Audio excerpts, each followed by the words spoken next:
മുംബൈക്ക് സമീപം ഭീവണ്ടിയിൽ കെട്ടിട ദുരന്തം 4 നിലകളുള്ള കെട്ടിടം തകർന്നു വീണ് നിരവധി പേർക്ക് പരിക്കേറ്റു. മുംബൈയിലും സമീപ പ്രദേശങ്ങളിലും മഴക്കാലമാകുമ്പോൾ കെട്ടിട ദുരന്തങ്ങൾ ആവർത്തിക്കുമ്പോഴും അപകടാവസ്ഥയിലുള്ള കെട്ടിടങ്ങൾക്കെതിരെ ഫലപ്രദമായ നടപടികൾ എപ്പോഴുണ്ടാകുമെന്ന ചോദ്യങ്ങളാണ് ഈ സംഭവം ഉയർത്തുന്നത്. മുംബൈയിൽ ഭീവണ്ടിയിൽ 4 നില കെട്ടിടം തകർന്ന് മരിച്ചവരുടെ എണ്ണം 9 ഉയർന്നു. നിരവധി പേർക്ക് പരിക്കേറ്റു. കെട്ടിടത്തിന്റെ അവശിഷ്ടങ്ങൾക്കിടയിൽ കുടുങ്ങിക്കിടക്കുന്നവരെ രക്ഷാപ്രവർത്തകരും നാട്ടുകാരും ചേർന്നാണ് പുറത്തെടുത്തത്. പരിസരത്ത് അറ്റകുറ്റപ്പണികൾ നടക്കുന്നതിനിടെയാണ് ദുരന്തമുണ്ടായത്.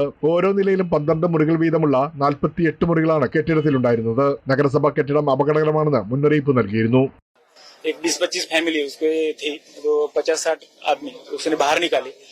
और ये जो बिल्डिंग थी वो 10-15 साल पुरानी थी, तो स्ट्रक्चरली इनस्टेबल और धोखादायक हो गई थी. उसको नोटिस भी लगाया था. രാത്രിയോടെയാണ് കെട്ടിടത്തിൽ നിന്ന് ഉച്ചത്തിലുള്ള പൊട്ടൽ ശബ്ദങ്ങൾ താമസക്കാർ കേട്ടതായി പറയുന്നത്. അപകടാവസ്ഥ മനസ്സിലാക്കിയ നാട്ടുകാർ ഉടൻ തന്നെ നിരവധി കുടുംബങ്ങളെ മറ്റ് സ്ഥലങ്ങളിലേക്ക് മാറ്റിപ്പാർപ്പിച്ചു. എന്നിരുന്നാലും ചില താമസക്കാർ പുറത്തേക്ക് പോകുന്നതിനിടെയാണ് കെട്ടിടത്തിന്റെ ബീവിംഗ് ഇടിഞ്ഞു വീണ് അപകടമുണ്ടായത്.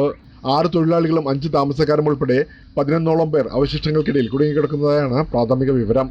വിവരം ലഭിച്ചയുടൻ NDRF, താനെ ദുരന്ത നിവാരണ സേന, അഗ്നിശമന സേന എന്നിവർ സ്ഥലത്തെത്തി രക്ഷാപ്രവർത്തനം ആരംഭിച്ചു. അവശിഷ്ടങ്ങൾ നീക്കം ചെയ്യാൻ ഭാരമേറിയ യന്ത്രസാമഗ്രികളും ഉപയോഗിക്കുന്നുണ്ട്. അപകടത്തിന്റെ കാരണം വ്യക്തമല്ല. ഭീവണ്ടിയിൽ അപകടാവസ്ഥയിലുള്ള കെട്ടിടങ്ങളിൽ താമസിക്കുന്നവർ ഉടൻ ഒഴിഞ്ഞു പോകണമെന്ന് മേയർ നാരായൺ ചൌധരി മുന്നറിയിപ്പ് നൽകി. അവശിഷ്ടങ്ങൾക്കിടയിൽ കുടുങ്ങിയവർക്കായുള്ള തിരച്ചിലും രക്ഷാപ്രവർത്തനവും തുടരുകയാണ്.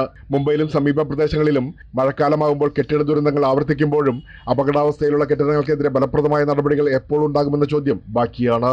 വർഷങ്ങളായി അപകടകരമെന്ന് പ്രഖ്യാപിച്ച കെട്ടിടങ്ങളിൽ പോലും ആളുകൾ താമസിക്കുന്നത് അധികൃതർക്ക് വലിയ വെല്ലുവിളിയാണ്.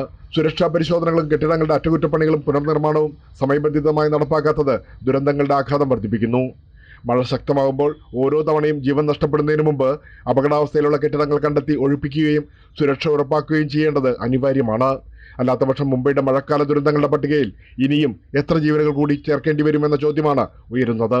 ഇനിയൊരു ഇടവേളയ്ക്ക് ശേഷം തിരിച്ചു വരാം. മഹാരാഷ്ട്രയിലെ ഏറ്റവും പുതിയ വാർത്തകളും വിശേഷങ്ങളുമായി. ഒരു റിക്വസ്റ്റ് എല്ലാവരുടെ അടുത്തും, ഇങ്ങനെ നിങ്ങൾക്ക് തോന്നുന്നുണ്ട് ആരെങ്കിലും ഒറ്റയ്ക്കുണ്ട്, അവരുടെ അടുത്ത് കമ്മ്യൂണിക്കേറ്റ് ചെയ്യൂ.